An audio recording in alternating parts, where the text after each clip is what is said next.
That's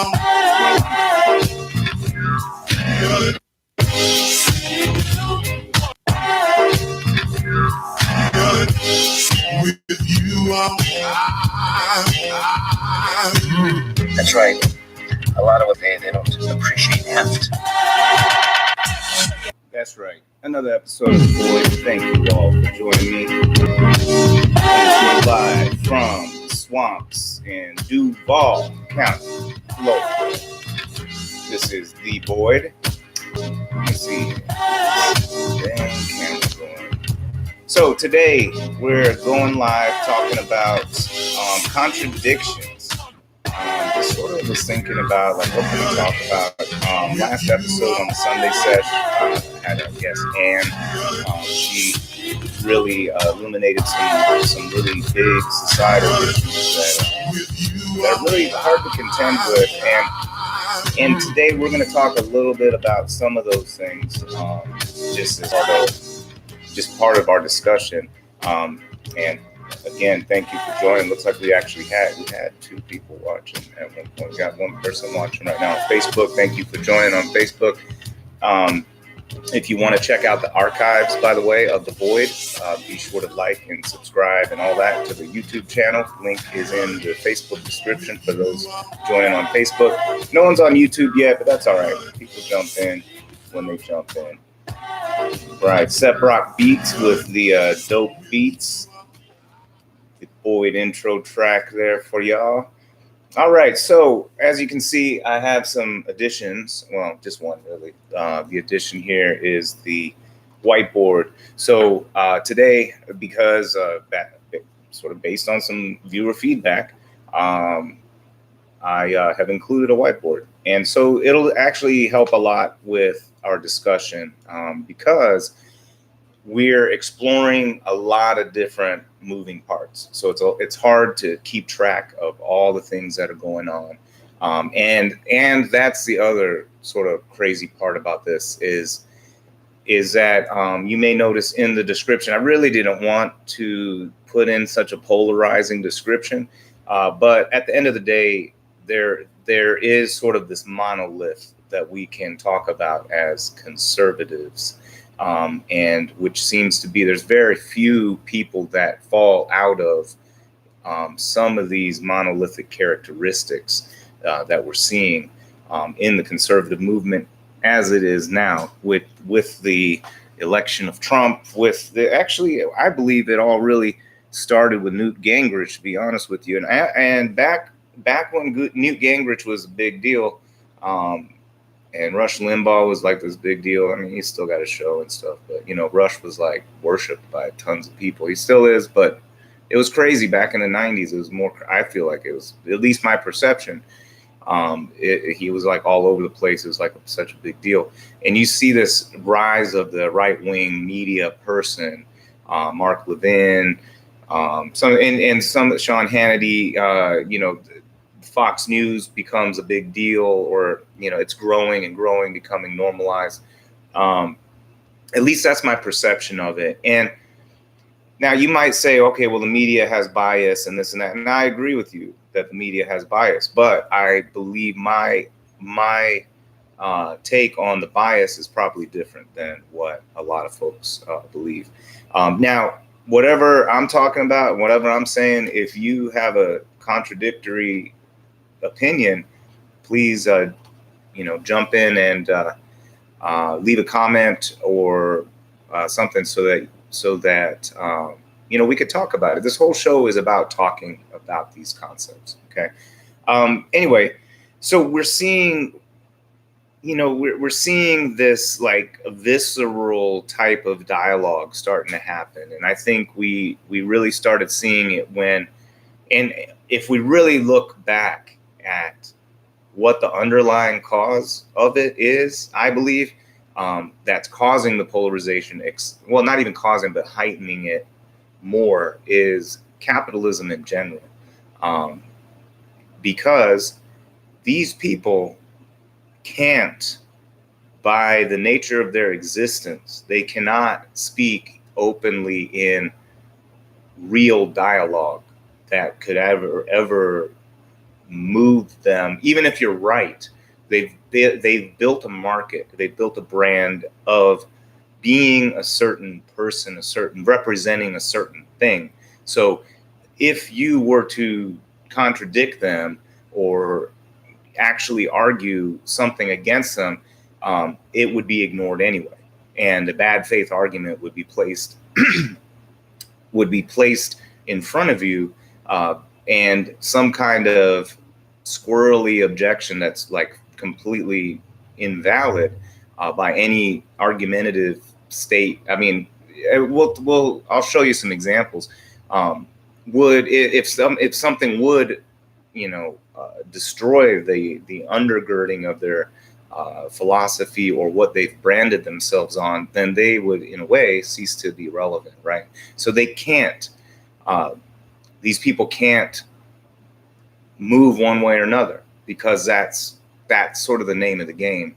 And so it's created a lot of bad faith dialogue, and it's created a lot of sort of encampments or tribal formations, because certain people will follow these. I mean, yeah, people will follow these sort of leaders, these outspoken people that can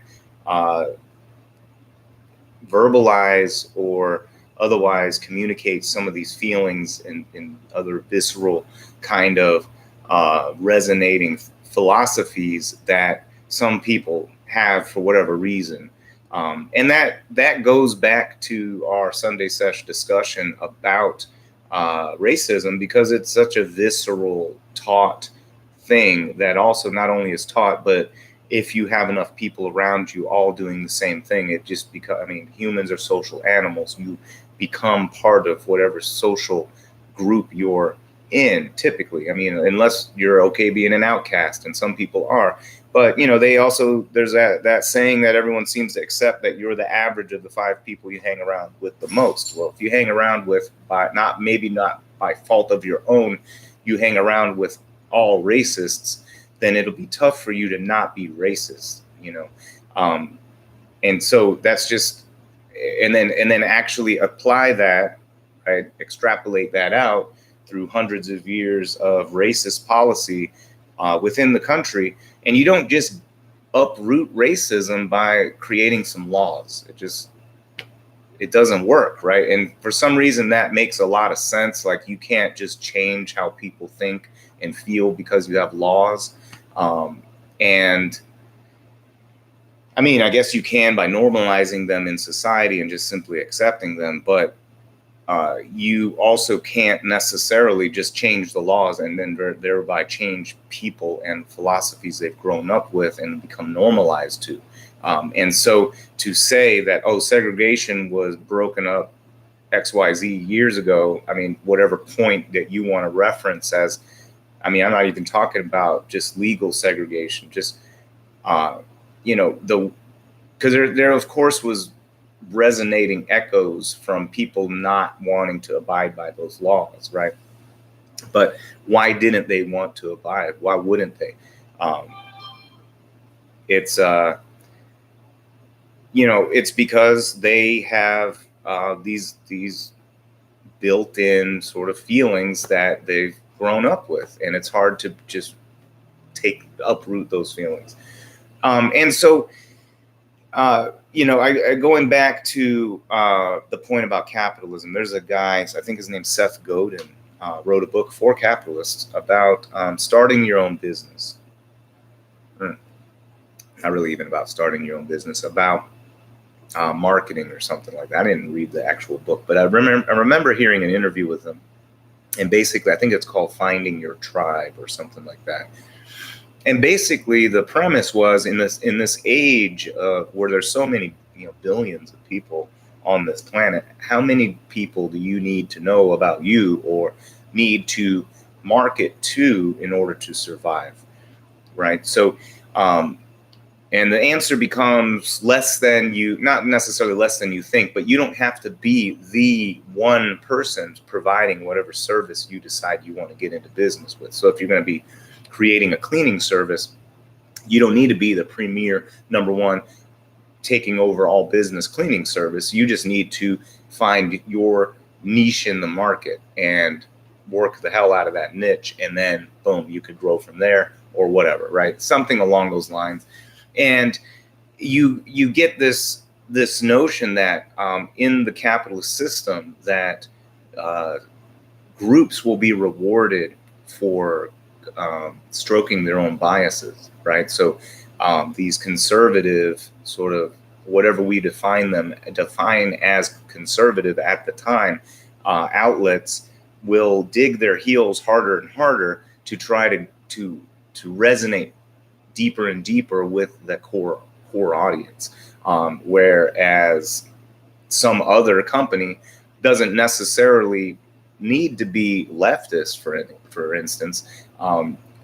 They just need to have a contrarian or contrary viewpoint, and being the only other, if we have fewer and fewer media outlets and press that the general population gets to see, and those are self-interested per the capitalist mantra, because they're all corporations, right? They have to create profit. It's in the interest of the shareholder. It's an edict based on corporate bylaws, et cetera, and the corporate entity itself, right? They have to create value for shareholders.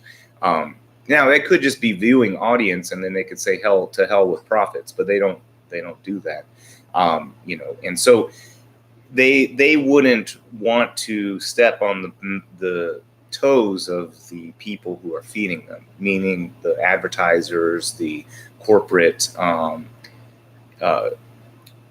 not only just, I mean, practically all the companies are some conglomerate of each other or something like that anyway, so they're sort of related, but then there's also different things where you don't want to cause any waves, right? And to some degree, I was listening to Torre he was on MSNBC, might still be, I don't know, I don't really follow it too much, but he was talking about at MSNBC, the dictate or mandate for the subject matter was based on what viewers wanted to see, what the ratings were for any given topic. And so in that case, if something's boring or whatever, and or depressing and people don't want to watch it and the viewership drops, then they just don't show it, right? So that isn't necessarily good news either. And it's not necessarily combating or dissuading any kind of propaganda that might be going on. And one of the big things, and there's propaganda going on all around. If you were to say something against the U.S. government, for instance, I'm sure you wouldn't be able to be on air for very long as a major media outlet, for instance. And not only because of viewership, but there might also be, depending on what you say, there might be some other, now, especially in the era of Trump, there might be some government action from the guy who wants to create a state media channel, state news media channel, which, if you can imagine, what could be basically pure propaganda. But propaganda goes all different directions. People could claim that this show in of itself is propaganda. So, I mean, I have a viewpoint that I'm. Oh, look, we got some comments. For some reason, Facebook does not show me my comments very early. David Lay, what's up, man? And yeah, if you want to write an intro track, go for it. By the way, thank you for everyone for joining in. Some folks popped in, popped back out. It's all right. If you want to see an episode that you missed, you could always click on the YouTube link and subscribe and be notified of episodes, and also check the archives.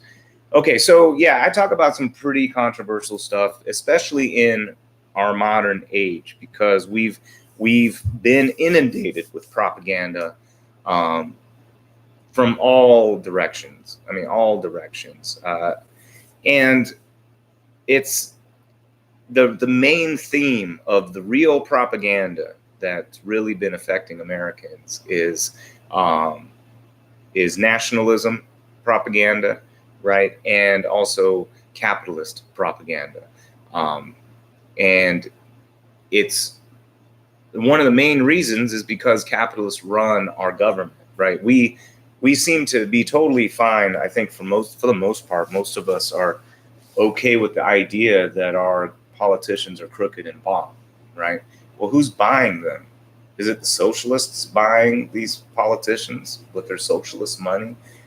Some of these right wing guys talk about George Soros and this and that funding these left wing things, but he's like the premier capitalist of them all, right? And by the way, I don't know that of any actual real leftist groups that are being funded by Soros. That would be great if the Socialist Rifle Association was being funded by Soros. I'm sure they would be very happy about that, or any other leftist institution like the Hampton Institute, or I mean, I don't even know. There's Truth Out. Some of these guys. Even ACLU, I'm sure they could benefit from some Soros money. So Soros isn't really doing anything. That's all a big. I mean, some people have theory that it's right wing, anti-Semitic type of dog whistling. I don't know. There's a lot of conspiracy theory stuff out there. But at the end of the day, who's buying? Who's buying the politicians? It's the corporations. It's the capitalists that are buying them, right? What's causing our government to fall apart and basically fleece us to death? It's the capitalist suckling on the teat of the taxpayer, right? You give a government contract. What's the aim of that contract? It's to create profit. Now you could say, oh, well, it's the lowest bidder that wins. Sure, if you have a bid contract, but sometimes it's a no bid contract, and so whoever greased the palm of the right person gets that contract. Or you bid the initial contract, right? And then there's cost plus, right? Oh, it cost us more than the initial bid. Oh, it cost us more than the initial bid. And now 5-6 years into it, now you have whole communities dependent on like Lockheed Martin, Boeing, all these people. And then they go whisper in the ears of the politician, hey, do you really want to lose these jobs? Do you really want to be responsible for this? And now they just keep suckling and suckling and suckling, right? And it's not just the military, pharmaceutical, the petroleum, the agriculture, anything that has massive capital in it gets their roots and fingers, or whatever you want to call it, their proboscises. Anyway, they're sucking utensils, and they just leach it out of the taxpayer. Now, what they will do is, like the Koch brothers and those guys and Prager and these kind of guys, they'll pool their money together and create think tanks or fund, morons like David Rubin and those kind of guys. Now, of course, he says he doesn't get Koch money, but it goes through foundations and all these other stupid things. You got stuff like Turning Points USA and these clearly right-wing and basically capitalist funded ventures that, of course, conservative. I say that with the quotes because look, I'm trying to cast a wide net because they know who they are and they've heard these things before, and they'll try to be pedantic, right? And they'll try to say, well, give me actual examples of so and so saying such and such, but they argue these arguments, right? And I'm not going to show you a million quotes or things because one person says it. You can go explore yourself and see what I'm describing, okay? Because I don't have time, number one. Number two, the people that do it don't give a shit anyway. And the people that understand what I'm talking about, if they're not aware, they will explore because they're open-minded enough to see what the fuck is James talking about? Is it real? Is it true? Right? So we're going to talk about some specific contradictions. I was thinking about creating, one video with a whole bunch of these contradictions, and I started just writing some contradictions down, and the lists just started getting sort of crazy, just off of one main topic, which was the state. And so we'll explore the state, and I bet that's going to take up pretty much the whole episode right there. Again. If you are joining in, make sure to comment and join in the discussion, because we're talking about a bunch of different things. Let's see. I'm going to thank everyone for tuning in on Facebook. Now, hopefully some folks will join us on YouTube. If they don't, it's all right. They got the archives.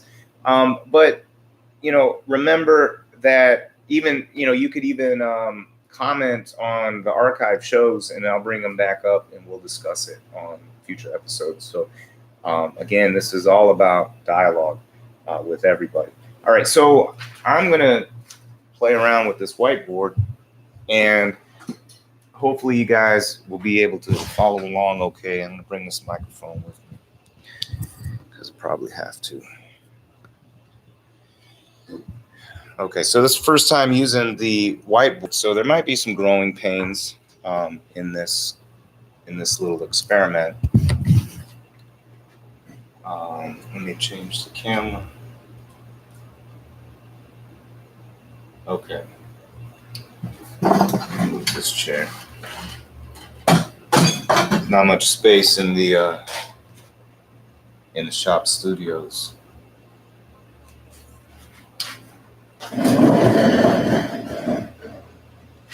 All right, so contradictions. Yeah, it's sort of tough to get everything in the frame, even with the movie magic. All right. So, contradictions. If you guys have audio problems, put it in the comments, please, so now I'll fix it.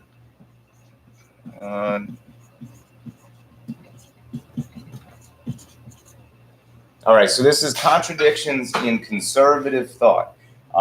So what is conservative? That becomes a big question, too, to really think about. By literal definition, we could really call it being conservative, basically is wanting to conserve or preserve the current order, or wanting to regress to a previous order. Okay, so, or it may be regress. In their minds, it's not a regression. It is a amendment back to a better time, a lot of times. Okay, so where does it come from? Right wing, left wing, conservative versus progressive. During the French Revolution, those that were in favor of the monarchy and continuing on with the feudal rule the way it was were on the right hand side. They were the conservatives that wanted to stay the way that the monarchy had the system, right? And the left or progressive side wanted to move on, and basically moved on to capitalism, is what ended up happening. So,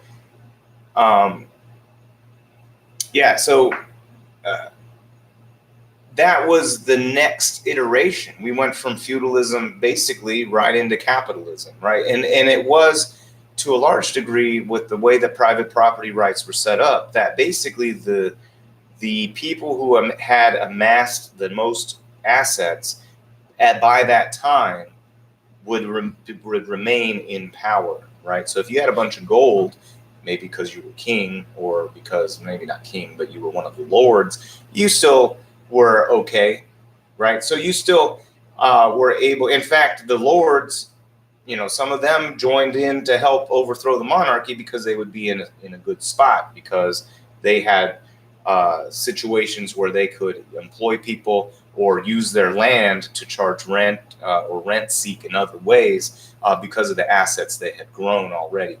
So anyway, that's where your right and your left come from. So by going from the core traditional definition of conservative, these are people who don't want to see changes happen, right? That want to stay with the status quo or with the current system with very little change. Or even then, some of them have, like, if you start going towards the libertarian side, of economic libertarian people, they want stuff like reduced regulations and those things. They see that the government as an impediment to progress, their view of progress.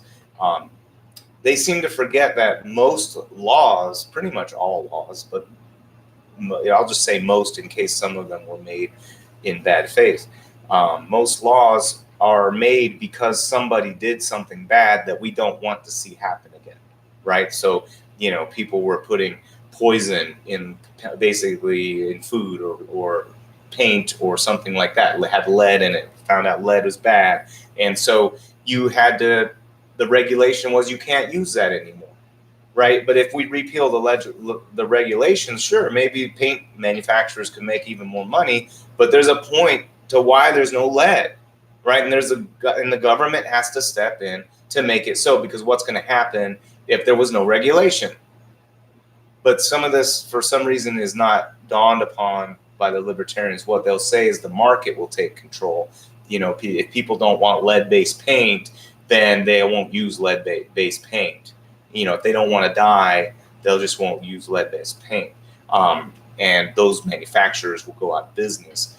But I mean, those manufacturers could pay somebody to create think tanks to tell you that lead-based paint is harmless, right?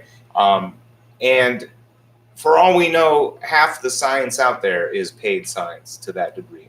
That's why we have another problem in our society right now. All right. So the first thing I want to talk about with contradiction of state is the leader, right? Leader. The leader.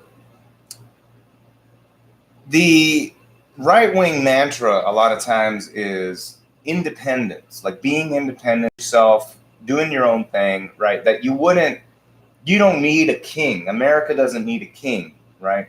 And that the president is someone who has subdued powers, right? Because they're part of a trifurcated government, right? So it's that is a sort of core tenet of the creation of the United States, where they feign that they really, they respect that, right? Under Obama, they would cry about all of these infractions that this person thinks they're the emperor and all of these things, right? But now under Trump, there's a whole segment, right? Now, conservatives in the monolith which is becoming the core of this monolith, right, is a core of people who are basically worshipers of Trump, the leader, right? So the contradictions of the independence, right? Independence,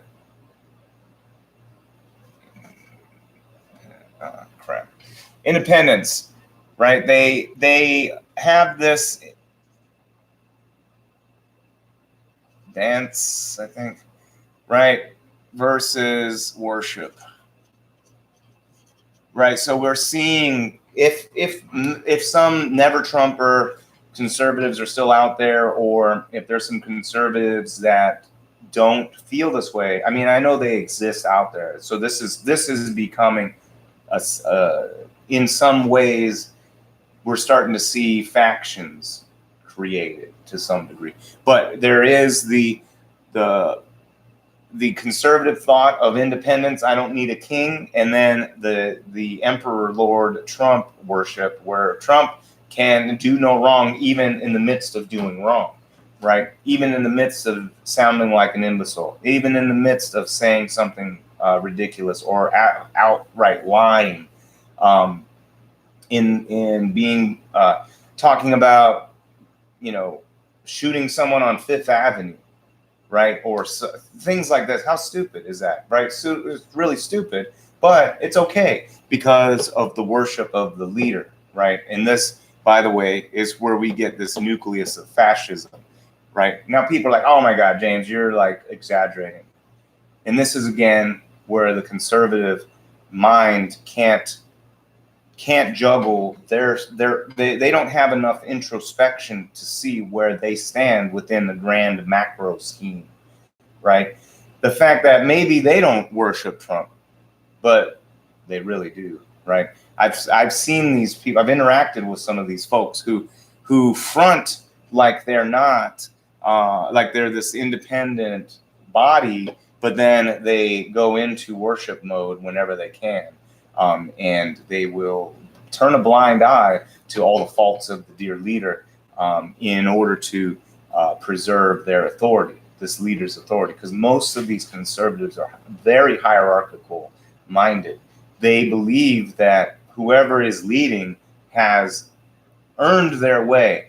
So, right, see, again, the contradiction between the independence and the worship, right? The CEO has earned his way to the top. Therefore, he can beat me.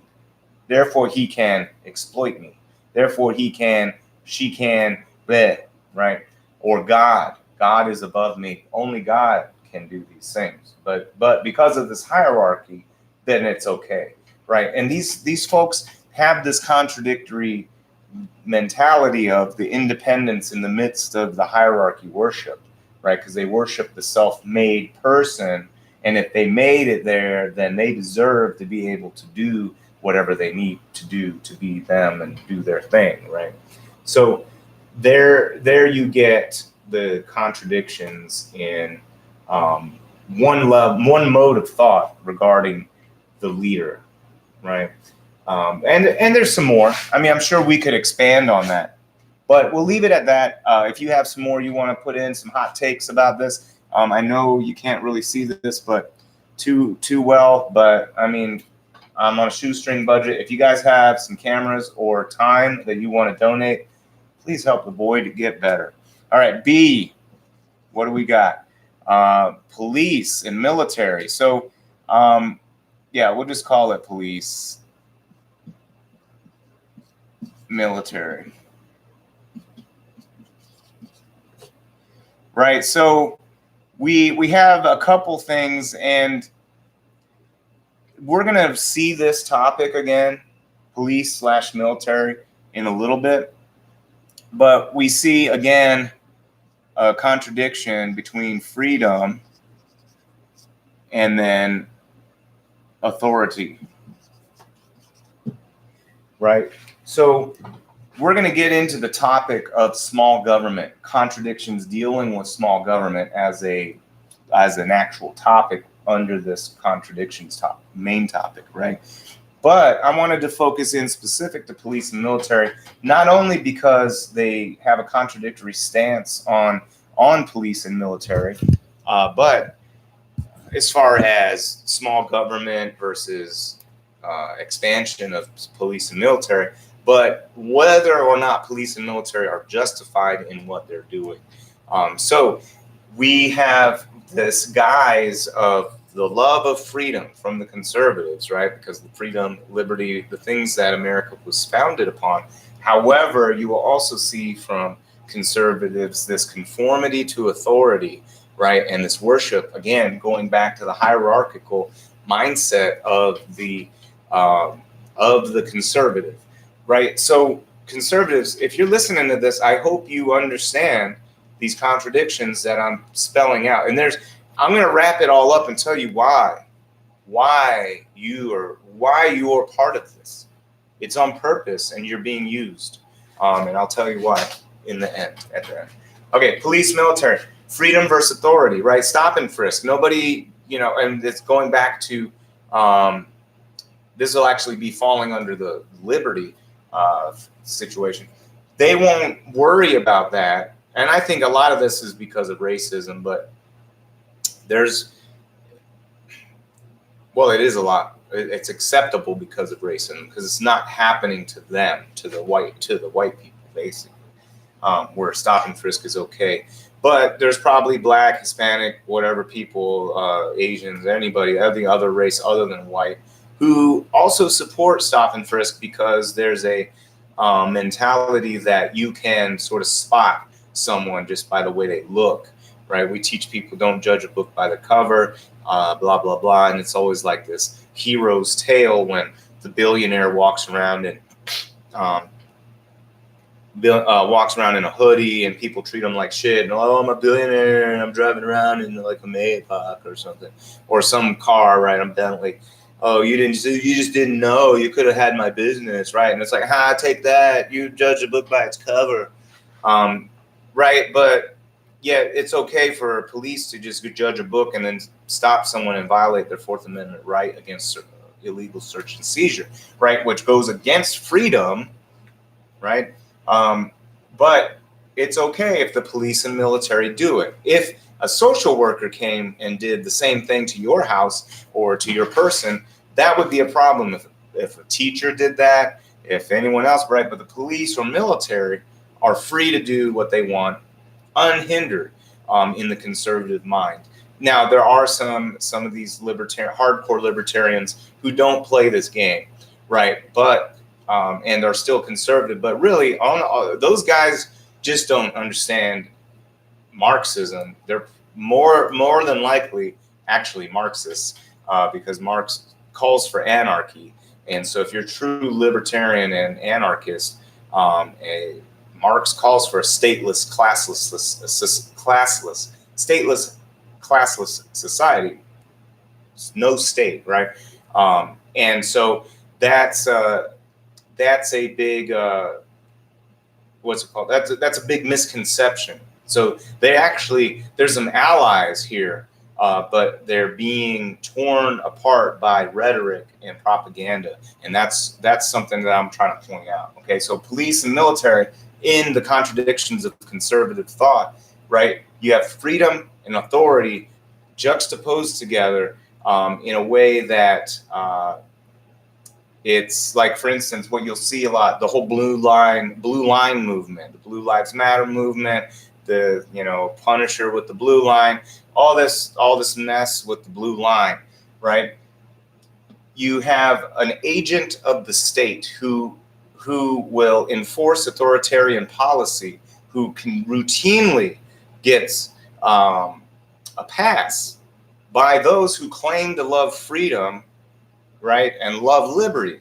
So another contradiction, because and the reason why I believe is because it's freedom and liberty for them, and who they believe are outsiders. These thugs, whoever they are, they're not conservatives, or they're not the good kind anyway. So who gives a shit, right?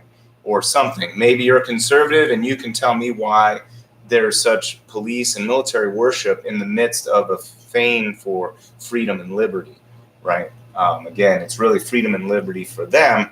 As long as they're not affected, they don't care who's unprotected. C, what do we got here? And please join in. I see we have one person watching on Facebook. If you have a comment about me, it's controversial stuff, throw a comment on there. Get your buddies who want to argue about this stuff, get them to debate me. What? I'm here. If you have a contradictory stance, you don't want to do it, get your buddies who are like the hotheads with the hot takes, and they always got some comment, dump them on there. I don't care. I'm not going to go stalk them or whatever. I just want a decent dialogue. So get someone on who wants to battle. We'll battle, because I'm make them look silly, and I'm down with that. Or if you agree with me and you want to chime in and put some positive, what do you call it, interference to grow this message, then please jump in and share. All right, so C, what's the next one? Speech. Speech and the press. Right, so of course for press, we have partisan bias. And then we have protests. I'm going to talk about that. And then, and we'll say controversial speech.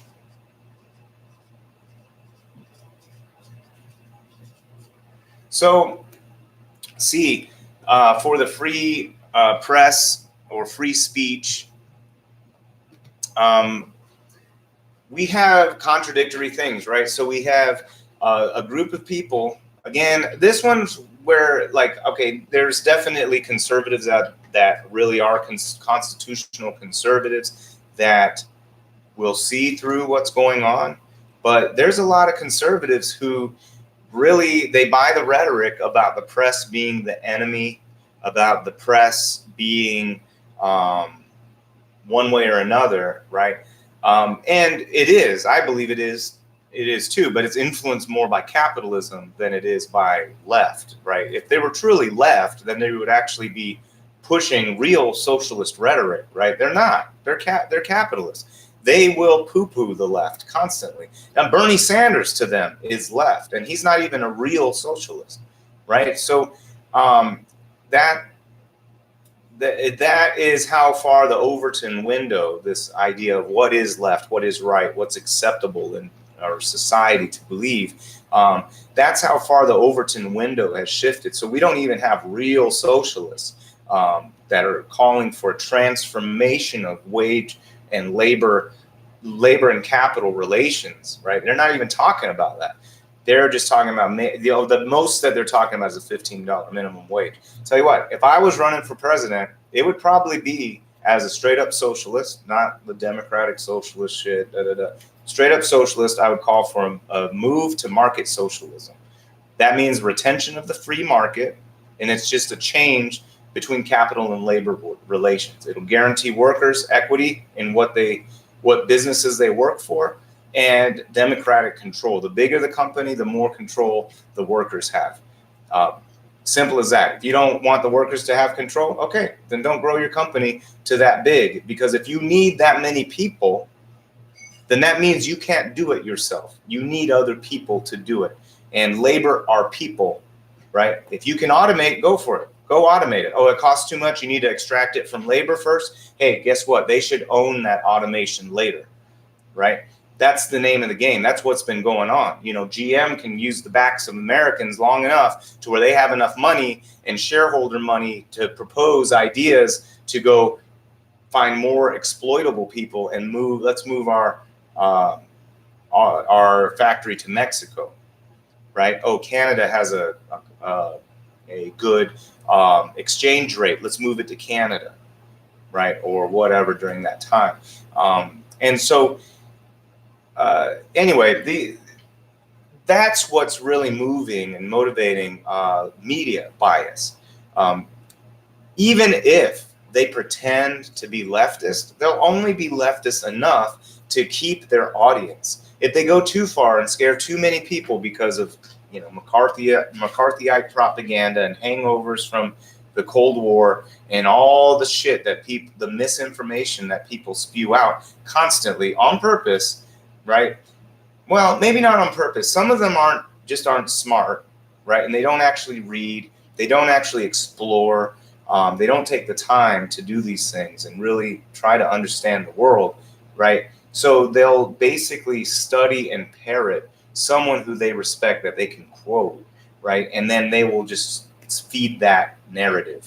And so we're seeing that happening on the quote unquote left-wing media, but the true left-wing media, they don't like, for instance, the Democratic Party as much as they hate the Republican Party because they've been hijacked by corporatists and basically the capitalist class. And that's something that we're seeing more and more clearly as time passes. Okay, so we see these guys that claim to be constitutional scholars, but yet they vilify the press, which is it's in the First Amendment.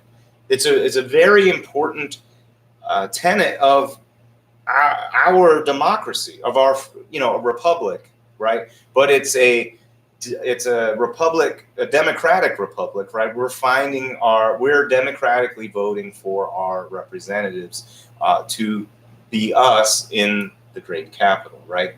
So how do we choose who is who? How do we choose what is the right message or the right programs or what direction we're trying to take our country in if we don't have a free press, if we don't have a truthful press? And right now we have a press hijacked by capitalists, a press hijacked by the the party platforms and establishments, which goes back to money, and also hijacked by the administration because there's power in that, right? So, and loss of power, depending on and access, etc. And if you have an administration that will wield the powers of the state the best they can against detractors like we have right now, this type of administration, then that becomes really dangerous, right?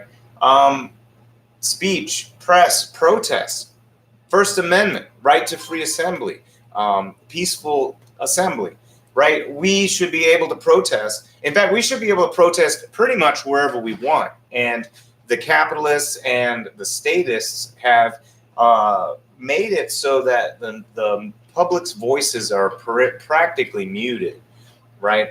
And you'll see conservatives that will, during the Tea Party movement, would say, take that, Obama, the American people are speaking.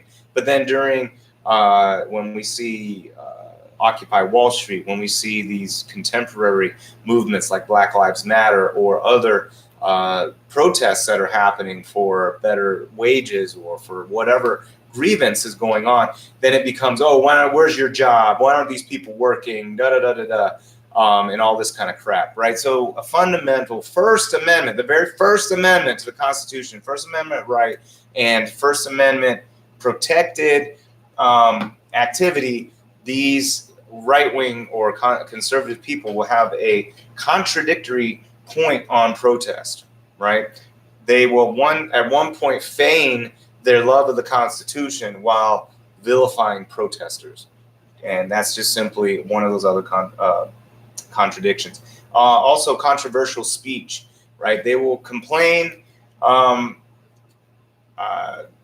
left and right if somebody is critical of their position on something, right? Or if even people say, I don't want you here, right, because of who you are, or we don't want this type of speech here, they will act as if suddenly speech means so much. But if somebody were to say burn the flag, then suddenly free speech has limitations, right?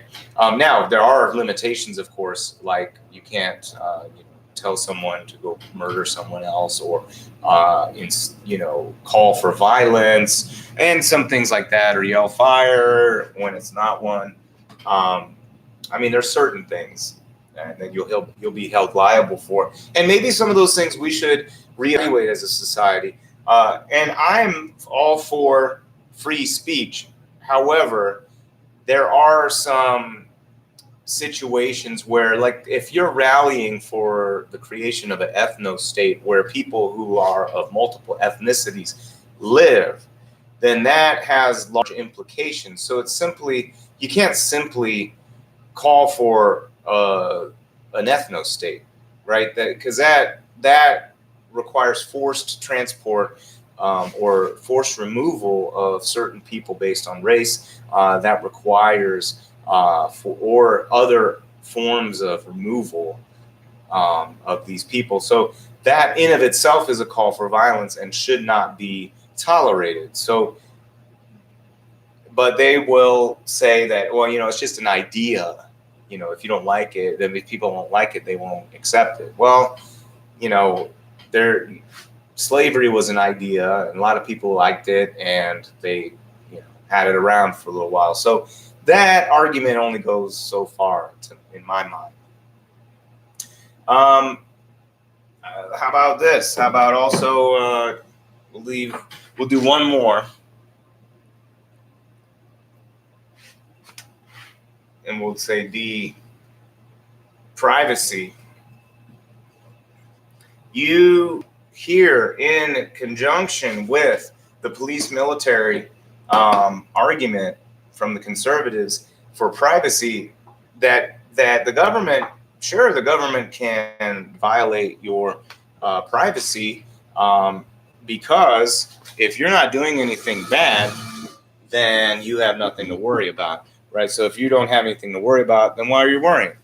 It doesn't matter. Fourth Amendment rights. So we have a situation going back to independence, freedom, right? freedom of speech, even, right? All of these things.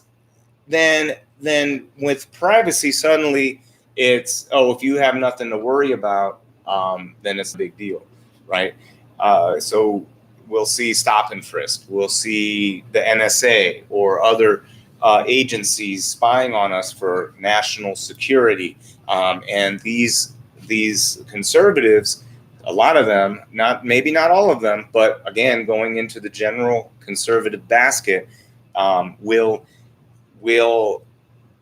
lean to the state, to the authority. Again, if you're not doing anything bad, then you shouldn't have to worry about anything as an argument. And it's a contradiction. Again, going back to freedom, liberty, those who give up freedom in pursuit of security deserve neither, right? That's what Ben Franklin said. It makes sense. You should have your freedom, but also, and you should have security, but it's like, things can start getting too far, right? Or you end up giving up powers that can be used against you. And how much do you really trust the government, right? So this goes into the straw man of the right wing, where they talk about quote unquote leftists. They would call me a leftist, right? Because here I am saying, if I were running for president, or office, it would be as a socialist, right? So, oh, you're a big leftist. Okay, by definition, as being someone who is trying to change the status quo, then yeah, I would be a leftist, right? But I also don't want a big government. What I'm calling for doesn't necessarily require big government to make happen. Just the same amount of government that makes slavery not happen is how much government we would need to make this happen. In fact, I would call for repealing a lot of taxation.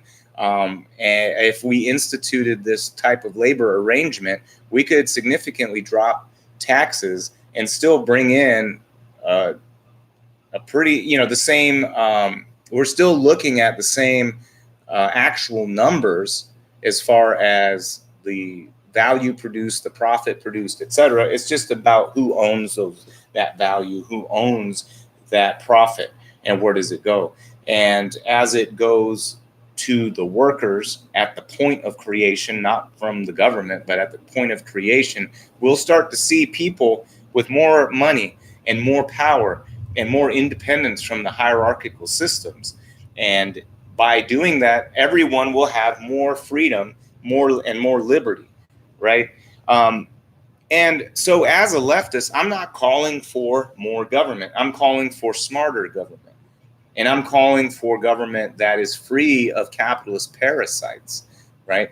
We can still have a market socialist economy, meaning we have free markets. Free markets, right? The markets are still intact. It's simply about ownership of those companies and the fact that time equals money. So if you can buy shares, then you can work into shares. Your time equals money. Someone's money equals time, in that they buy your labor, right? By being a shareholder in a company, they, in our current paradigm, automatically own a value, a portion of your, the value that the labor has created, right? And not all companies have a vector to allow workers to have equity in the very same system or business that they themselves helped to create. And so that's something that I would like to see changed, because people that work for a company for 40 years, for instance, and then get laid off with nothing because they want to move the company or move the factory to a cheaper labor place for higher profits, that kind of stuff won't happen because the workers wouldn't go for it. And if the company were to lose profits by retaining the current employees, then they can work out how they would manage that process. And maybe they do go and say, okay, well, go ahead and we will outsource this job. If they did that, which I would, if I were in a position to do so, I would create legislation that would use tariffs and other forms of persuasion, or in some cases coercion a little bit, to make it so that people who use exploitative forms of organization and assembly, those people would see high tariffs and barriers to entry into the United States market. That would level the playing field, right? You couldn't go find some puppet ruler in some country or install them in some country, put their workers and humans that live there, the inhabitants, in a state of despair in order to take advantage of cheap labor, right? This is known as primitive accumulation, and in Marxist circles, so you might want to look that up. Primitive accumulation, the creation of a desperate workforce for the profit margins of capital. And remember, the capitalist will always pay you inversely proportionate to your desperation, in the macro sense, right? You might luck out and be friends with a capitalist who's going to hook you up because they're friends with you and they won't take advantage of your desperation, right? That's just friendship. A capitalist that is not your friend will try to get the best labor they can for the best possible thing. And how do you create the best? As Adam Smith said, you simplify the role to the most rote, easy thing to do, and make it so the most number of people can do it, thereby diminishing any skills that they may or may not have, and making them basically a multiple simple commodity. And so, again, one of the things we'll eventually get into is economic contradictions, the contradictions of capitalism, which the right-wing conservatives pretty much unanimously are all in bed with, right? The capitalist paradigm. And I've just outlined some of the contradictions that we see in capitalism, right?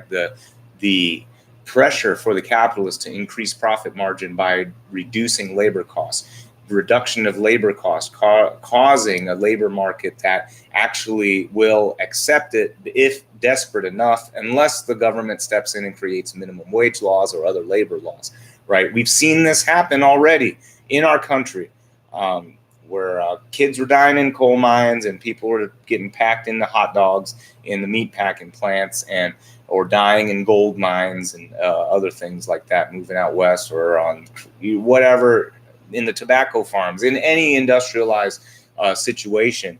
Labor has been misused, mistreated, and et cetera, until the government steps in and changes it. And we see this happening in third world capitalist countries, where the labor is exploited, especially mass labor is highly exploited into an extreme exploitation, where you have squalid poverty conditions where people are working full-time jobs, and they are barely surviving. Again, the capitalists will pay inversely proportionate to your desperation. The more desperate you are, the less they will pay. If you're not desperate, they won't pay you, right? It was necessary to get people to stop living off the land and make them dependent on the capitalist money. And that is in of itself primitive accumulation. Okay, so we went a little bit off topic on the back end there, but again, contradictions that we see in conservative thought. We see the leader, the worship of a leader, in the simultaneous claim to worship independence, right? We have police and military, where we have people who claim to want small government, freedom, liberty, etc., will become sycophants. Remember that word, sycophants, from a previous episode. They will basically be brown nosers to the police and military. And I have a theory about that, and we can talk about that a little bit later, rooted in white supremacy, but we'll get to that later. So freedom versus authority, we have the conservative who has a contradiction there. So free speech and the press, right? So we have a simultaneous situation where we have the conservative leader calling for a state-run press, and the conservatives not even commenting about that, because going back to leader worship, right, that we have in the contradictory conservative mind, right, we have the partisan press, this notion that all press that's not flattering to the conservative mindset at the time is simply biased and irrelevant, right? And this is this game that they play because every argument from them is in bad faith. Protest, the simultaneous love and reverence for the Constitution while shitting on protesters and telling them they should stay home unless it is for people protesting like the Proud Boys. If they were out there, it's okay. Charlottesville, you don't see conservatives talking about they should have jobs and not be able to walk and protest. You won't, you didn't see conservatives complaining about the Tea Party protests, but they'll complain about basically any protest that's not a right-wing protest. They don't care about anti-abortion protests. They don't talk about those people happen to need jobs. They don't talk about people protesting the border fence by lining up on the border. They don't talk about, they're suddenly silent about jobs and talking shit on protesters when it's something that they resonate with. So, the left might call the people that are protesting stupid, or they might disagree with their platform.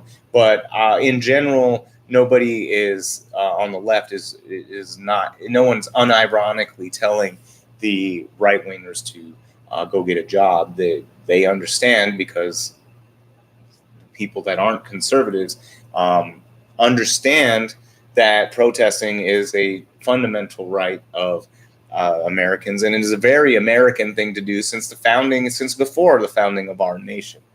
And then controversial things, they want to make controversy out of stuff like not saying Merry Christmas, but they want to be able to walk around. Not they all, but they as in some want to walk around and ponder the idea of an ethno-state, or ponder the idea of racial IQ, or let's ponder and discuss the idea of potential eugenics and things like that when we talk about social Darwinism, etc. And poor people that if they die because they're lazy, and that's evolution for you, etc. These people will gladly advocate those things, but when you say you don't want those kind of people around you, we don't want sociopaths, we don't want these kind of people who are that self-interested and make society irrelevant around them, basically. Some of these people, we don't want them around. They get all weird and bent out of shape. Okay, and then privacy, right? You don't see conservatives fighting against stop and frisk rule by the police, etc., and profiling and randomly searching American citizens based on basically how they look. And so conservatives are, they seem like they love independence, freedom, and privacy when it comes to them, but when it comes to someone that they perceive as not conservative, then what difference does it make? Or if you're not doing anything wrong, then it's okay that the NSA are listening to everything you're saying. If you're not doing anything wrong, then what do you have to fear if the government's sifting through your shit?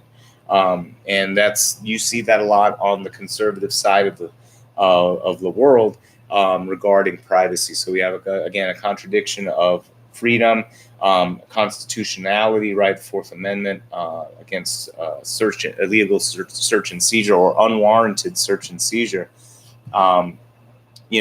Only being applied in specific times, specific instances as being okay in the conservative mind. Right. So hopefully we touched on a few things. Actually, I've gone all the way to G, and this is just regarding the state. So we still have a few more bullet points left to go, and I'm sure we could keep going on the state, but these are contradictions in conservative thought, and we can keep on going. We haven't even talked about, LGBTQ, whatever, all of those, anybody, it doesn't matter. Why do we even have to label them? rights. But we have to label people. We shouldn't have to. The reason why we have to is because some paradigm was created to differentiate people and treat them differently based on whatever differentiators we've perceived or created. Anyway, so I haven't even talked about that. Got a lot of stuff. So coming up, what we can see in the future as we continue this, liberty. So we're going to talk about drugs, abortion, prison, racism, right? The state and racism, and then straw men of the conservative mind, right? So straw man relating to the state. So we'll see what basically these false arguments that they feel like they can simply knock down being perpetrated by the right wing or conservatives regarding the state in general. And then we'll get into the small government contradictions that we see from our conservative buddies.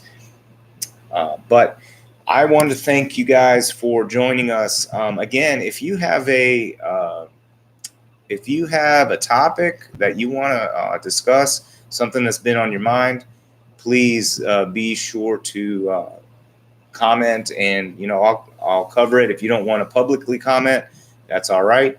Send me a private or DM, whatever you want to call it, message, email, etc., and I will address those concerns or etc. So again, thanks for joining the Void. If you have in any way method of helping out, I do have a Patreon, but equipment, time, expertise, let me know.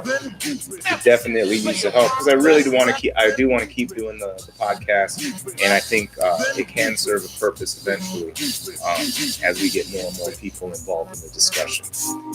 All right, the truth can hurt, but it's weakness. Leave in your mind. Don't forget. Thank you for joining another episode of the Void Podcast.